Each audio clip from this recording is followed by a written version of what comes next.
বলবেন আপনি তো আলোচনা অনেক করলেন, মেয়ে ছেলেরা বাড়ির বাইরে যেতে পারবে না, এরা কি বাজার ঘাটও যেতে পারবে না? এরা কি চাকরি বাকরিও করতে যেতে পারবে না? পাবে।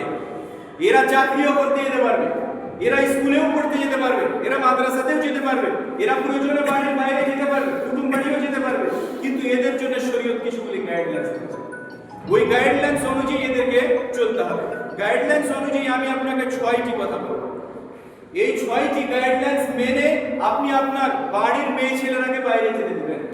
নারীদের উদ্দেশ্যে বলবো, আমার মা, আমার বোন, আপনারা এই 6টা গাইডলাইন্স শরীয়তের ফলো করবেন, তারপরে বাড়ির বাইরে বেরোবেন। নাম্বার 1 যেটা বলবো, আন তাকুনাল মারআতু মুতাসাদ্দাক। নারী জাতি, আপনি যখন বাড়ির বাইরে যাবেন, আপনার মেয়ে যখন স্কুলে যাবে কালকে থেকে, আপনার ওয়াইফ যখন কোনো কাজে বাড়ির বাইরে যাবে, তখন আপনি ওকে পুরোটা ঢেকে পাঠাবেন। যদি আপনার বাড়িতে বোরকা না থাকে, আজকে বোরকা কিনে দেন। বোরকা পরাও শর্ত নেই, বোরকা নেই ছেড়ে দেন। আপনি ওকে শাড়ি পরান, উপর থেকে এমন একটা বড় চাদর দিয়ে দেন, যে চাদর দিয়ে ওর পুরো শরীর ঢেকে যাবে। আপনি এইভাবে ওকে পর্দা করান। বাড়ির বাইরে পাঠালে প্রথম গাইডলাইন আপনার জন্য, যে আপনি ওর পুরো শরীরকে ঢেকে বাড়ির বাইরে বের করবেন। নাম্বার 2, আন তাকুনা বাঈদা আন আসবাবিল ফিতনা। আপনার মেয়ে যে বাড়ির বাইরে যাচ্ছে, লক্ষ্য আপনাকে রাখতে হবে যেন কোনো ফিতনার দিকে সে এগিয়ে না যায়, এমন কোনো জায়গাতে না যায় যেখানে ফিতনা হওয়ার সম্ভাবনা আছে।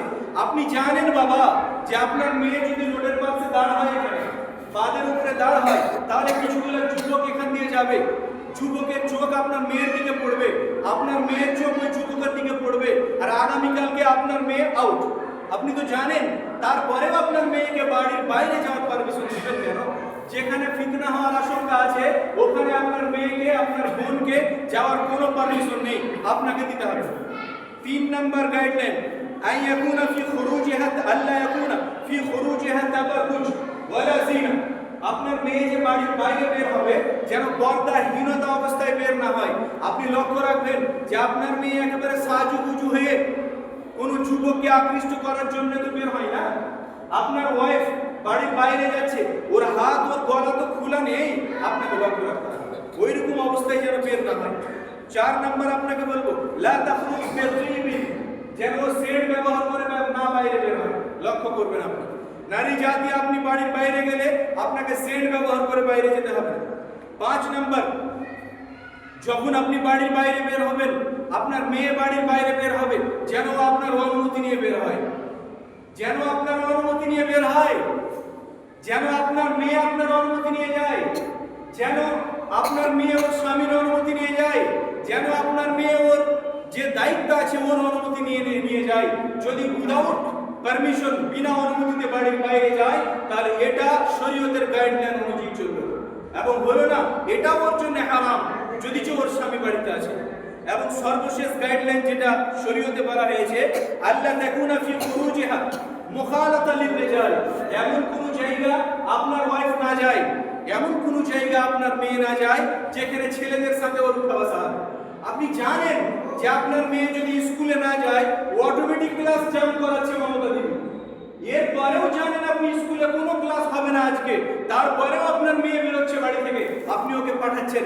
আপনি তো বুঝতে পারছেন আজকে স্কুলে ক্লাস নেই, আমার মেয়ে ওখানে যাবে মানে একটা যুবকের পাশে বসবে, ওর সাথে কথা বলবে। আপনি বুঝতে পারছেন যে আপনার ওয়াইফ বাড়ি থেকে বাইরে বের হবে, আর ওখানে 2টা লোক দাঁড়িয়ে আছে আমার বাড়ির পাশেরই, ওর সাথে কথা বলবে, আপনি কেন যেতে দেবেন? এমন কোন জায়গা আপনার ওয়াইফকে, আপনার স্ত্রীকে, আপনার মেয়েকে, আপনার বোনকে যেতে দিতে হবে না যেখানে হয়তো পরপুরুষ থাকবে, যেখানে কোনো যুবক থাকবে যার সাথে ওর উঠা বসা হবে, চলাফেরা, গল্প গুজব হবে, এইরকম জায়গাতে ওকে যেতে দিতে হবে না। এই হচ্ছে গাইডলাইন। এই গাইডলাইন অনুযায়ী ওকে বের হতে হবে এবং যেতে দিতে হবে। তাহলে কি করে ওকে দল করতে যেতে দিতে হবে? আপনাদের দিকে হচ্ছে কিনা আমি জানি না, এই যে মেয়ে ছেলেরা দল করার জন্য বাড়ির বাইরে যাচ্ছে, এটা একেবারে হারাম, একেবারে হারাম। এর মাধ্যমে শরীয়তের কতটা যে ব্যান্ড বাজছে তা আপনাকে আমি কি করে বুঝাই। দল করা মেয়ে ছেলেদের জন্য 1 পয়সা উচিত না। এবং যেই যুবকেরা, যেই পুরুষেরা ওর নিজের বাড়ির মেয়ে ছেলেরাকে দল করার জন্য পারমিশন দিচ্ছে, এরা তো ওই দায়ুসের আওতাতে আসবেই। সতর্ক হয়ে যান, হয়তো এর কারণেই আপনাকে জাহান্নামে যেতে হবে। না ওদের জন্য দল করা ঠিক হবে, আর না ওদের জন্য দল একসঙ্গে মিলে আবার এরা লোনও নিচ্ছে। কতগুলো অবৈধতাতে এরা যুক্ত হচ্ছে। সেহেতু না এরাকে কোনো দলে যেতে দিতে হবে, না আমার মা বোন আপনারা দলে যাবেন, না আর অন্য এমন জায়গা যাবেন যেখানে হয়তো ছেলে মেয়েদের সাথে এদের মিলজুল হচ্ছে। আল্লাহ রাসূলের যুগেও হতো, মেয়ে ছেলেরা বাইরে যেত, মেয়েরা নারীরা এমন ভাবে বাইরে যেত যে কেউ এরাকে চিনতেই পারত না। পরিশেষে আল্লাহ রাব্বুল আলামিনের কাছে দোয়া করি, আল্লাহ রাব্বুল আলামিন তুমি শরীয়তের প্রত্যেকটা বিষয় আমাদের সবাইকে বুঝার তৌফিক দান করো, আমিন। আল্লাহ রাব্বুল আলামিন শরীয়ত অনুযায়ী তুমি আমাদের চলার তৌফিক দান করো, আমিন। আল্লাহ রাব্বুল আলামিন এই পর্দাহীনতার রোগে যতগুলি মানুষ, যতগুলি নারী, যতগুলি যুবতী আক্রান্ত আছে, তুমি এদের আরোগ্য দান করো ইয়া রাব্বুল আলামিন। আল্লাহ রাব্বুল আলামিন তুমি আমাদের